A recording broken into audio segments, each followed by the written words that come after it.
अनाज आ सकता है, फल आ सकते हैं, सब्जियां आ सकती हैं, ड्राई फ्रूट्स आ सकते हैं, है ना। और अगर हम प्रोसेस फूड की बात करें तो प्रोसेस फूड में अनाज का बना हुआ आटा आ सकता है, ठीक।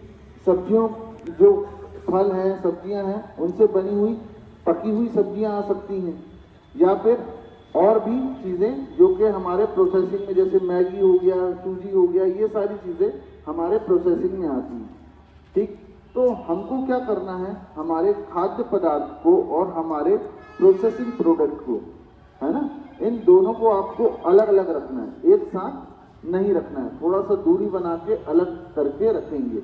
इसके बाद में आप सभी को, अभी जैसा सर ने कलर या फ्लेवर्स की बात की, आपके मार्केट में मेरे को सुनने में आया कि आपके मार्केट में एक प्रोडक्ट आता है जिसको कश्मीरी पाउडर बोलते हैं। सर उसका ब्रांड का नाम क्या है?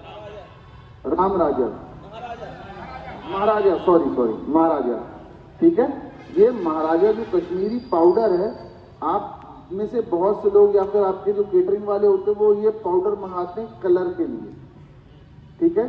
एक होता है कश्मीरी मिर्च जो कि इस्तेमाल की जाती है रंग के लिए, लेकिन वो नेचुरल है। जो कश्मीरी मिर्च है वो नेचुरल है, लेकिन ये जो पाउडर है वो नेचुरल नहीं है।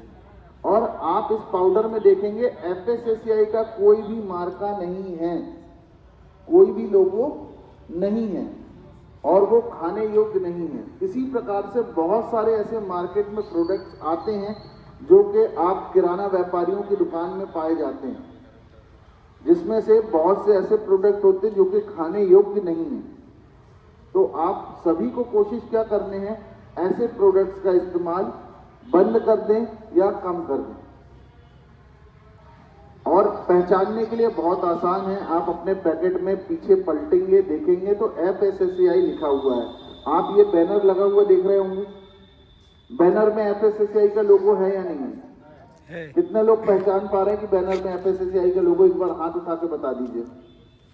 सभी लोग पहचान ले रहे हैं। तो सभी को पता है कि FSSAI का लोगो किस तरीके से दिखता है, और FSSAI के लोगो के साथ में आपके प्रोडक्ट में लाइसेंस नंबर भी दिया हुआ होगा, जो कि मैन्युफैक्चरर का या फिर पैकेजर का होगा। तो आप उसको, प्रोडक्ट को पहचान सकते हैं कि कौन सा प्रोडक्ट आपको बेचने के लिए सही है और कौन सा गलत है।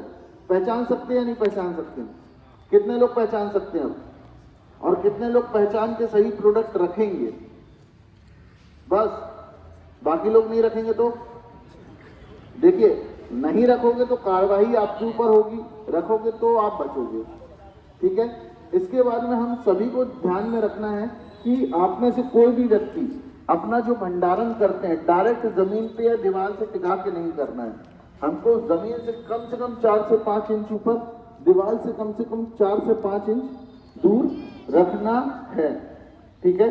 इसके बाद में अगर हम भंडारण में, हमारे पास जगह कम है और हमारे पास प्रोसेस्ड फूड या फिर कृषि प्रोडक्ट दोनों ही हैं, तो हमको क्या करना है, कृषि प्रोडक्ट हमेशा नीचे की तरफ और प्रोसेस्ड फूड हमेशा ऊपर की तरफ रखना है, ठीक। इसके बाद में अगर वेज और नॉनवेज दोनों चीजें हैं तो नॉनवेज हमेशा कहाँ रखना है, नीचे की तरफ, और वेज हमेशा ऊपर की तरफ आपको रख रखाव करना है। इसके बाद में अगर आपका फ्रिज में भी रख रखाव होता है, फ्रिज में भी आप बहुत सारी चीज़ों को रखते हैं, तो आपको ध्यान में रखना है कि आपका फ्रिज कभी भी गंदा नहीं होना चाहिए, ठीक है। समय समय में फ्रिज को साफ करते रहें, उसको गंदा नहीं छोड़ना है। क्या होता है, हम सब जब सामान रखते हैं, निकालते रखते हैं तो थोड़ा बहुत उसमें गिरे आता है, और ऐसे में फ्रिज थोड़ी देर बाद वो गंदा हो जाता है, 1 या 2 दिन में वो गंदा हो जाता है। तो हमको क्या करना है, उसको साफ करना है।